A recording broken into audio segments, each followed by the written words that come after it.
ভয় পাওয়া নেই আমার কাজ মোস্টলি, বাট সত্যি কথা বলতে প্রচণ্ড ভালো লেগেছে to be a part of this film. এত সুন্দর কাস্ট এবং আমার বাঁ পাশে যে দাঁড়িয়ে, তার আমি বিশাল বড় ভক্ত।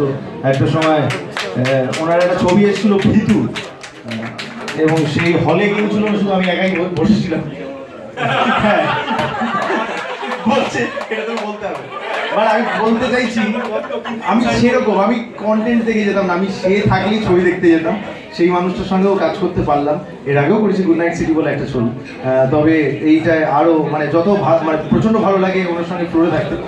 তো সেই সুযোগটাও হলো, এবং টু বি ভেরি ট্রুথফুল, অভিরূপকে খুব ভালোবাসি আমি, এবং ও বরাবরই আমাকে সব অদ্ভুত অদ্ভুত সিচুয়েশনে ফেলে দেয়, অদ্ভুত অদ্ভুত চরিত্র দেয়। তো thank you so much, I am very grateful to you.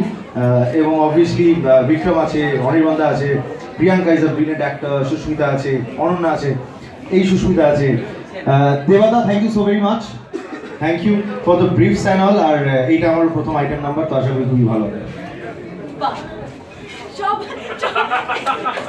Item নাম্বারটা আমার না তোমাদের, আমি তো বুঝতে পারছি না। সবার দ্যাট ওয়াজ ওয়ান্ডারফুল। সৌরভদার জন্য জোরে হাততালি হবে।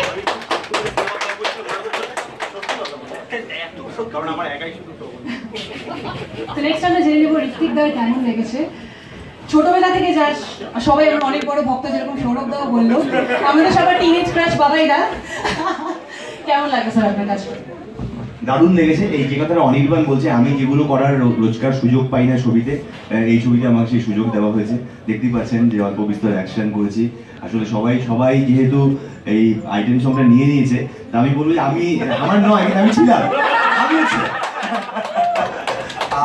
আর এই ছবিতে আমি অ্যাকশন করেছি ঠিকই, তা আমি এই ছবিতে আমাদের যে দারুণ এক কাস্টিং আছে, সবাই খুব ভালো অভিনেতা, আলাদা করে আর কিছু বলার নেই।